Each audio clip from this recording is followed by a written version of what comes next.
Les virus respiratoires connaissent un début de saison marqué au pays et les Canadiens doivent redoubler de prudence, implore la santé publique fédérale.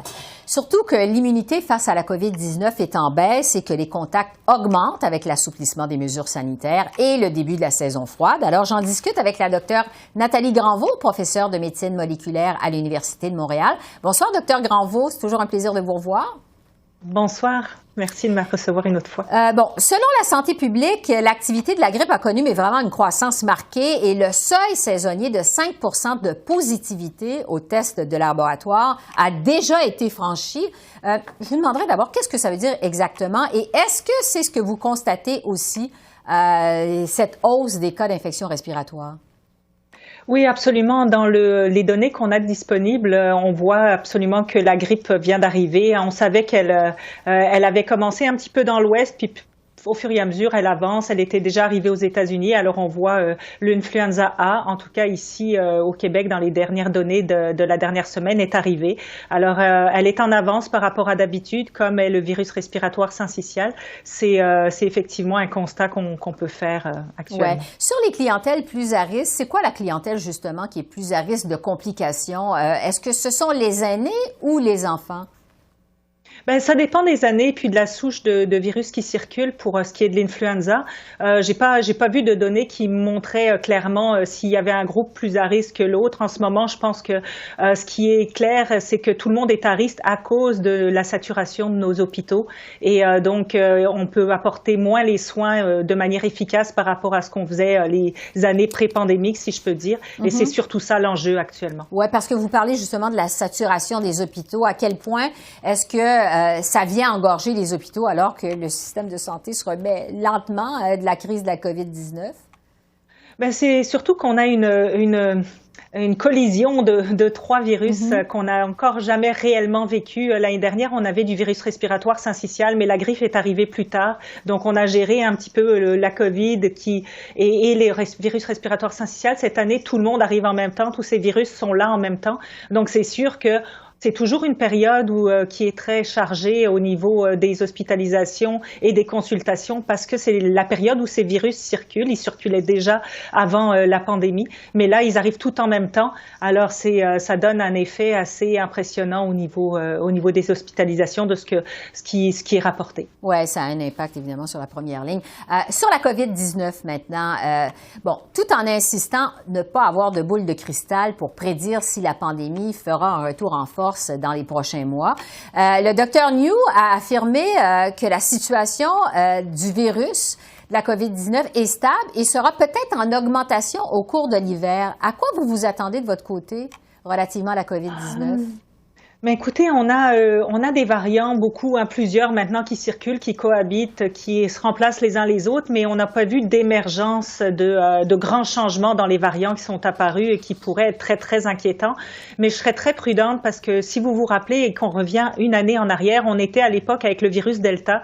Puis je pense si on retraçait les entrevues, on disait la situation est assez stable. Puis si ça reste comme ça, c'est pas parfait, mais on est déjà en bonne position. Puis soudainement, Omicron est arrivé et a complètement fait changer les choses et on est reparti dans cette année qui a été assez catastrophique.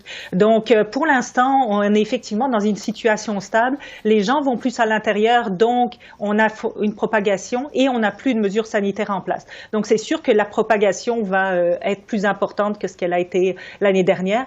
Par contre, si on n'a pas de nouveaux variants, on sait à quoi on a affaire, alors on sait comment limiter cette transmission et chacun agir de manière à essayer de quand même limiter au plus possible. Bon, sur la limitation de la transmission, justement, concernant le port du masque, aujourd'hui, il y a le directeur de la santé publique de l'Ontario, le Dr Kieran Moore, qui a fortement recommandé de porter le masque dans les lieux clos.